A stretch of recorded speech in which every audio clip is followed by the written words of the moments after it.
Sudah lama tak minum jamu.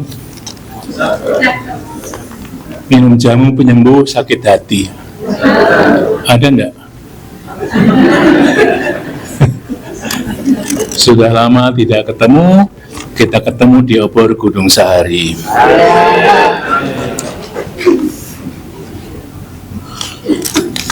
Mulai tanggal 7 yang lalu sampai saat ini, berita-berita dihebohkan dengan kebakaran di Los Angeles, LA. Sini juga ada LA ya. Lenteng Agung. Di Samarinda juga ada LA. Paroki Long Apari.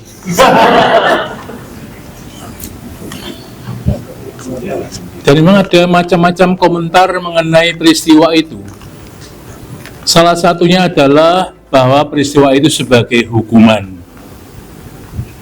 Karena beberapa hari sebelumnya ketika merayakan pesta tahun baru, ada orang yang menghina Tuhan, ada yang menghina gereja Katolik.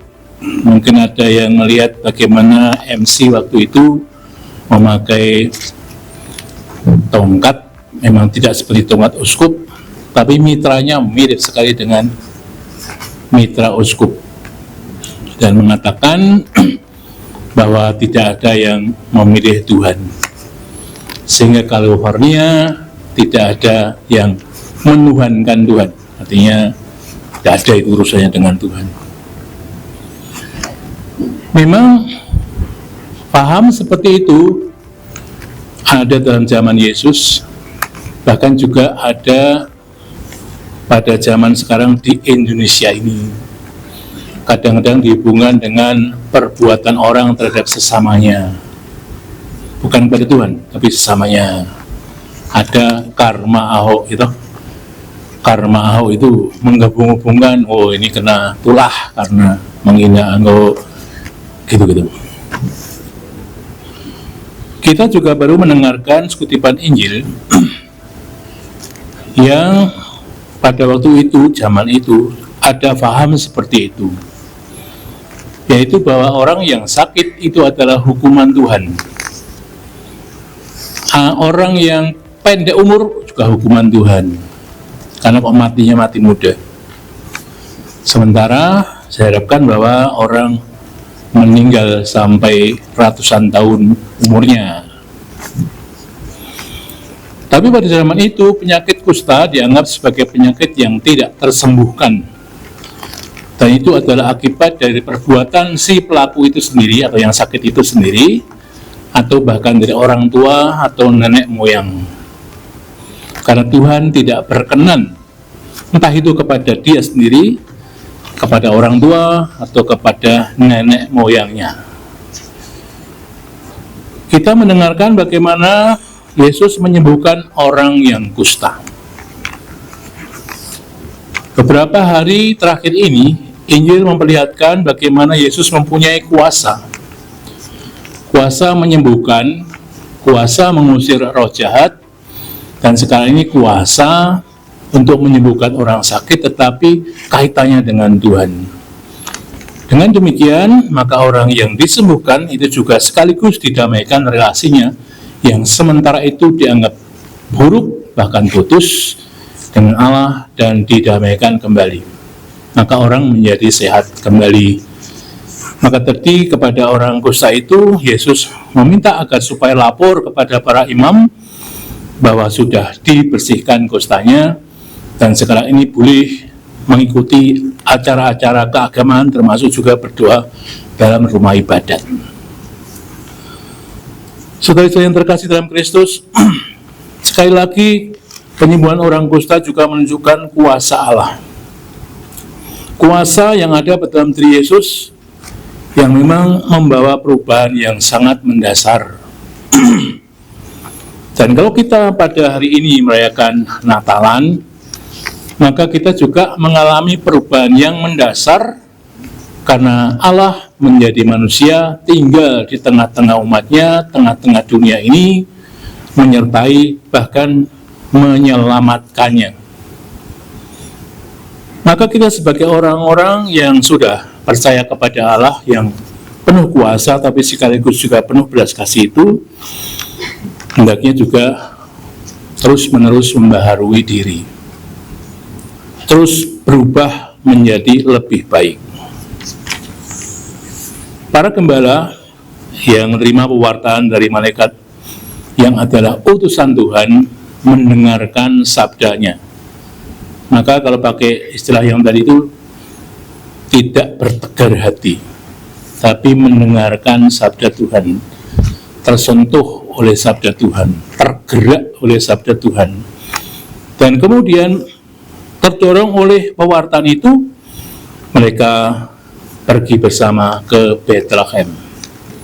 Jadi ada dua perubahan bagaimana dia mendengarkan sabda Tuhan, lalu dia juga mereka pergi ke Bethlehem, bahkan di sana kemudian ketemu dengan apa yang disampaikan persis seperti yang disampaikan oleh para malaikat, yaitu bertemu dengan bayi Yesus. Tentu suatu sukacita yang besar membuat mereka berkobar-kobar ketika sudah menjumpai Yesus itu, bahkan kemudian mewartakan kepada orang lain. Kita sekalian yang sudah mendengarkan sabda Tuhan, percaya atasnya bahwa Yesus adalah Sang Mesias yang lahir di tengah-tengah kita, maka kita juga mesti bergembira ria, bersemangat untuk terus-menerus mendekatkan diri kita kepadanya dan terus-menerus berusaha untuk berjumpa dengan Dia. Khususnya tentu kalau kita merayakan perayaan Ekaristi seperti sekarang ini. Kita merayakan perayaan Ekaristi yang berarti kita merayakan Yesus yang memberikan diri dan tinggal di tengah-tengah kita, bahkan dalam hati kita masing-masing. Maka semoga ini juga memberikan inspirasi, memberikan semangat, memberikan kekuatan untuk terus berubah menjadi lebih baik, baik secara pribadi maupun juga dalam kehidupan dan pelayanan kita. Dari Bethlehem kita bisa belajar. Di sana ada kesederhanaan. Tidak begitu mudah sekarang ini hidup sederhana. Bahkan banyak orang yang ingin hidup disebut atau dilihat sebagai hidup dengan mewah, meskipun mungkin dari hutang. Ada orang yang berhutang atau main apa tuh, pinjol ya, pinjol supaya bisa tampil dengan lebih baik. Padahal apa yang dipakai itu pinjaman, dan pinjaman tidak bisa dibayar lagi. Maka ini suatu gejala yang pada zaman ini itu ada di tengah-tengah dunia ini, di mana-mana, bahkan dipromosikan. Sulit dipercaya bahwa orang memakai tas harganya 1 miliar ya, 1 M. Bagaimana kok bisa memakai tas harganya 1 M? Wah, memakai saja susah, karena harus hati-hati sekali. Kalau nanti lecet sedikit turun menjadi 500 juta.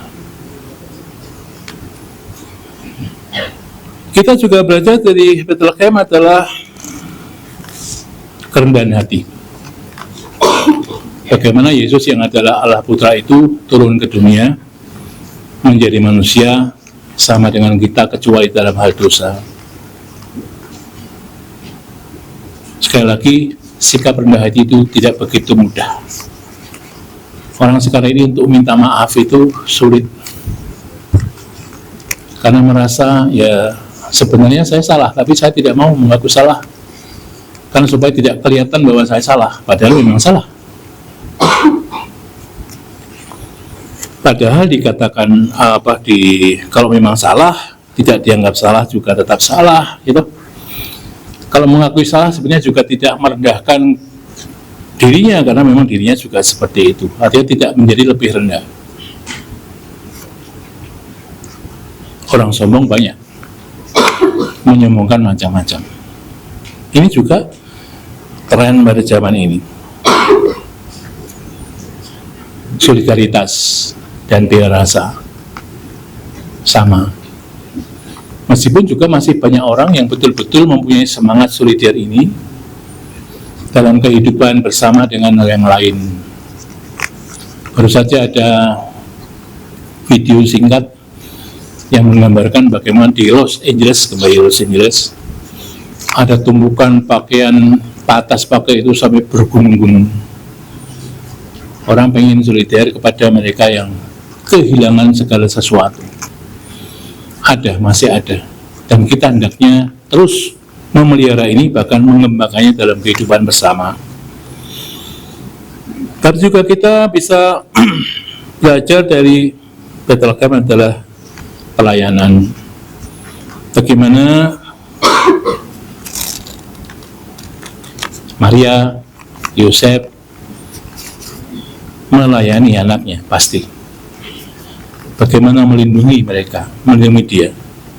Bagaimana agar supaya anaknya itu betul-betul terjaga kesehatannya, terjaga agar supaya tidak dalam bahaya, dan seterusnya. Sebuah pelayanan. Tapi kiranya yang paling penting adalah bagaimana kita mempunyai sikap dasar. Sikap dasar untuk seperti Kristus yang terus-menerus berkeliling berbuat baik tanpa kenal lelah, dan tentu saja juga disertai dengan doa. Ini menjadi sangat penting. Oleh karena itu, saudara-saudaraku yang terkasih, kita diharapkan agar supaya tetap mendengarkan sabda Tuhan, memegangnya dengan baik, mewujudkannya dengan konkret, dan kalau ada yang tidak begitu, hendaklah kita memberi nasihat, dan kita saling memberi nasihat. Seperti dalam bacaan yang pertama, kadang-kadang sekarang juga orang menjadi individualistis menuju kepada keselamatan dan memuatakan kepada sesamanya. Amin. Mari kita hening sejenak. Kasihnya Latang Tema Paus Sanggit Uskup Tuang Pastor Agu Diakon Yo mori kreng ma atal mbaknai berkak Agu Sembeng Kueslite Ma Paus Sanggit Uskup Tuang Pastor Agu Diakon kurut ise naingalis tukang engga towe anggerak latang amit lawas rani tadang kues ise onemai tatong dajing daat ataniak tepande copel bakar Agu wekidise kagem para manggalaning praja tuwin wargi masyarakat. Mugi Kanjeng Rama ingkang Maha Kuwaos tansah njagi iman lan kawicaksananing para manggalaning praja tuwin wargi masyarakat, supados tansah nggadhahi pakerti ingkang adiluhur lan saged ngamalaken seh katresnan saklebeting ngayahi jejibahan minangka panguwaos. Pikeun Konferensi Wali Gereja Indonesia. Bapa Nu Maha Kawasa, pituduh Konferensi Wali Gereja Indonesia dina usaha gawe bareng jeung umat Katolik jeung umat agama sejen di Indonesia pikeun ngawujudkeun cinta jeung keadilan. Tatangnyakon ma'aka pengurus perkumpulan rohani obor, dohot pimpinan penerbit dan toko rohani obor.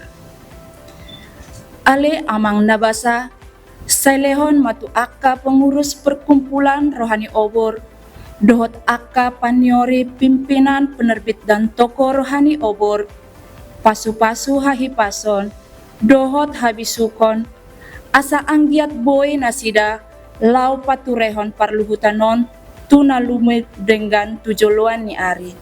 Buat pegawai-pegawai obor, ya Bapa yang Maha Kasih, kasihlah pegawai-pegawai obor kesehatan yang utama dan semangat yang kuat dalam ngejalanin gawe di tempat ini.